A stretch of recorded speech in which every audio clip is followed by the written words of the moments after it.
அனைவருக்கும் வணக்கம். இப்போ நம்ம எங்கே இருக்கோன்னு பார்த்தீங்கன்னா ஈரோடு மாவட்டம் அந்தியூரில் இருக்கோம். இப்போ அந்தியூர்லேருந்து நம்ம பர்கூர் மலைக்கு போக போகிறோம். பர்கூர் மலைக்கு எதுக்காக போகிறோம்னு பார்த்தீங்கன்னா 12 வருஷத்துக்கு ஒரு முறை நடக்கக்கூடிய பாரம்பரிய கோவில் திருவிழாக்கு தான் போக போகிறோம். ரோடுக்கு 2 சைடுமே வாழைத்தோப்பு, தென்னந்தோப்பு, தோட்டம்னு பார்க்குறதுக்கு ரொம்ப அருமையாக இருக்குது. ஹில்ஸ் ரோடு ஸ்டார்ட் ஆயிடுச்சு.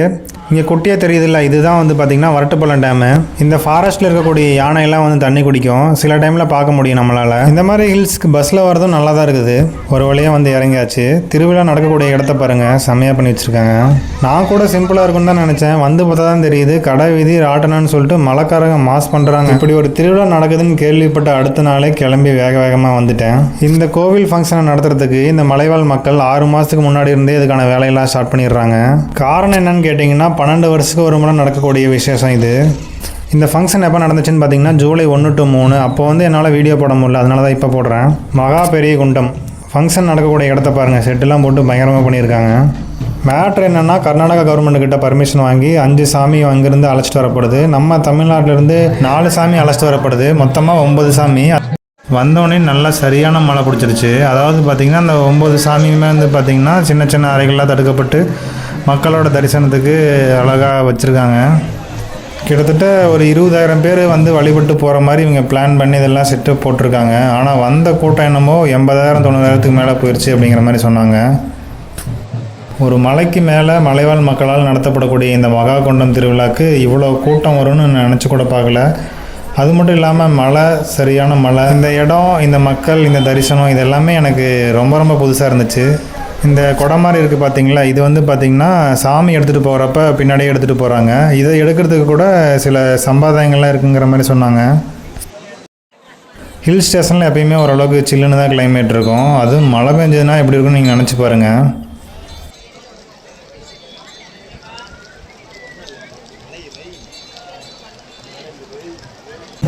நம்ம சேனலை புதுசாக பார்க்குறவங்க மறக்காமல் சப்ஸ்கிரைப் பண்ணிக்கோங்க. இந்த மகா குண்டம் திருவிழாவோட அன்னதானத்தை பற்றி கண்டிப்பாக சொல்லி ஆகணும். இங்கே பாருங்கள், ஜேசிபியில் குழியை பறித்து அதவே அடுப்பாக்கிட்டாங்க. இந்த திருவிழா நடக்கக்கூடிய 3 நாளுக்குமே அன்னதானம் வந்து வழங்கியிருக்காங்க. அது 24 மணி நேரமும் தொடர்ந்து வழங்கியிருக்காங்க. இந்த மலையோட கிளைமேட்டுக்கு நமக்கு நல்லா பசி எடுத்துருச்சு. நானும் வந்து பார்க்க மாட்ட தட்டை வாங்கிட்டு லைனில் போய் நின்றுட்டேன்.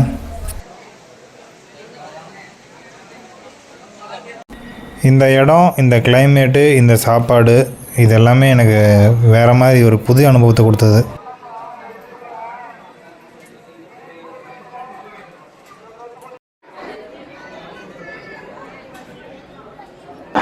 நல்ல மழை. கிட்டத்தட்ட ஒரு 6-7 வருஷத்துக்கு அப்புறமா நம்ம ஃப்ரெண்ட் ஒருத்தரை சந்திக்கிறோம்.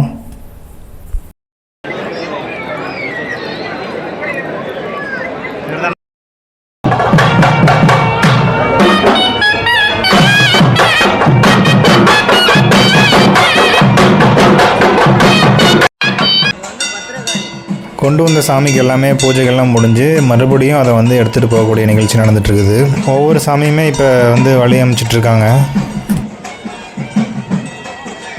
இந்த பெட்டி மாதிரி எடுத்துகிட்டு போகிறாங்க இல்லைங்களா, இதில் வந்து சாமியோட சொத்து, அப்புறம் அந்த சாமியோட ஃபேஸ் இதெல்லாம் வச்சு எடுத்துகிட்டு போகிறாங்க. இந்த மாதிரி கர்நாடகாவிலேருந்து சாமி எடுத்துகிட்டு வந்து இவங்க திருவிழா நடத்துறதுக்கு இவங்களுக்கு மட்டும்தான் அனுமதி இருக்குது.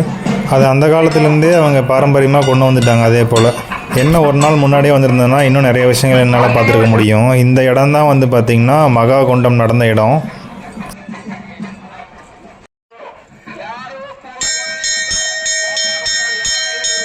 இந்த சாமிக்கு பின்னாடி கொடை மாதிரி தூக்கிட்டு வந்தாங்க இல்லைங்களா, அந்த கொடையை கூட சில பேர் மட்டும்தான் எடுக்க முடியும்னு சொன்னாங்க. அந்த கொடை யார் தூக்குறாங்களோ அவங்க காலில் விழுந்து வணங்குறாங்க. வந்த உடனே கிளம்பலான்னு தான் பார்த்தேன். ஆனால் இந்த கூட்டத்தை பார்த்த உடனே நானும் கூட்டத்தில் ஒருத்தன் மாதிரி நடந்து போக ஆரம்பிச்சிட்டேன். நிஜமாகவே ஒரு ரொம்ப நல்ல வைப்பாக இருந்துச்சு.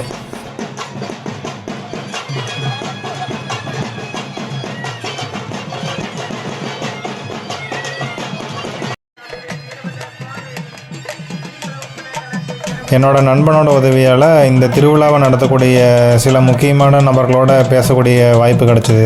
அவங்க அவ்வளோ பிஸியாக இருந்தும் நம்ம கேட்ட உடனே சில விஷயங்கள் வந்து நமக்காக சொன்னாங்க. அவங்களுக்கு ரொம்ப நன்றி தெரிவிச்சுக்கிறேன். நமது மலை மாதேஸ்வரர் சுவாமி வாசம் செய்யக்கூடிய மாதேஸ்வர மலை கர்நாடகத்துக்கும் நாங்கள் அதுக்கு சம்மந்தப்பட்டவங்க பர்கூர் மலைன்னு சொல்லி அந்தியூர் தாலுக்கா ஈரோடு மாவட்டத்தில் தனியாக பிரிஞ்சு வந்துடுது. இப்படி நம்ம மலை மாதேஸ்வர சுவாமியுடைய இந்த மகா பெரிய குண்டத்துடைய வரலாறு என்னன்னு கேட்டிங்கன்னா, அதாவது நம்ம மக்கள்லாம் ஒரு இடத்துல ஒன்று திரட்டி அகிம்சையை அழித்து சவணன் அப்படிங்கிற ஒரு அரக்கனை சம்காரம் பண்ணிட்டு இந்த இடத்துல வந்து ஒவ்வொன்றா பிரிக்கிறாரு. நீங்கள் இந்த நல்ல ஒரு நேர்மையான வழியில் போகணும், ஒரு உயிரை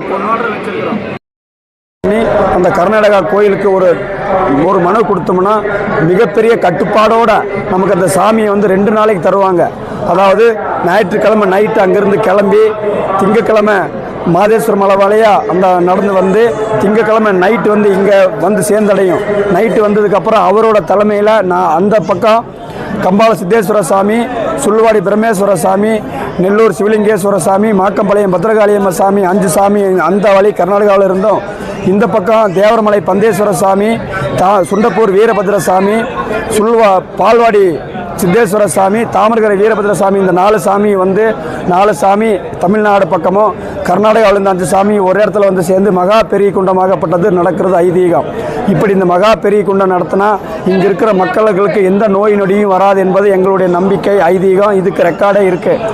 அடுத்தது வந்து அதாவது ஒரு கோயிலினுடைய கோபுரம் கலசு நிலைநாட்டிட்டாங்கன்னா எப்படி 12 வருஷத்துக்கு ஒருக்க அந்த கோபுரத்தை இறக்கி குடமுழுக்கு பண்ணி அந்த கோபுரத்துக்கு உயிர் கொடுக்குறாங்களோ அதே மாதிரி அந்த மகான் மலை மாதேஸ்வரர் இங்கே வந்துட்டு போயிட்டாருன்னா இந்த பர்கூர் மலைக்கே ஒரு பாவ விமோச்சனம் கிடைச்ச மாதிரி நம்பிக்கை நடந்துட்டு இருக்கு.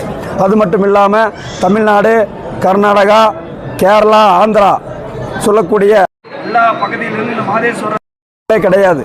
அவங்கெல்லாம் வந்து இங்கே சாமி கும்பிட்டு போகிறாங்க. இது வரைக்கும் சிம்பிளாக நடந்தது. இந்த மாதிரி தொலைத்தொடர்பெல்லாம் அந்த காலத்தில் இல்லை. இப்போ இருக்கிறதுனால நாங்கள் ஒரு 20,000 பேரை எதிர்பார்த்தோம். ஆனால் 70,000 to 80,000 90,000 மக்கள் வந்து 3 நாளாக தரிசனம் பண்ணிட்டு போயிருக்கிறாங்க. அப்போ இப்போ இந்த மகா பெரிய குண்டம் என்பது வரும் அடுத்தது 2037ஆம் ஆண்டு நடைபெறும் இந்த பக்த கோடிகளுக்கு என்பதை பணிவோடு தெரிவித்துக் கொள்கிறோம். அது மட்டுமில்லை, உங்களுக்கு எந்த கஷ்டம் இருந்தாலும் அந்த மலை மாதேஸ்வரர் சுயமாக தோன்றியவர்.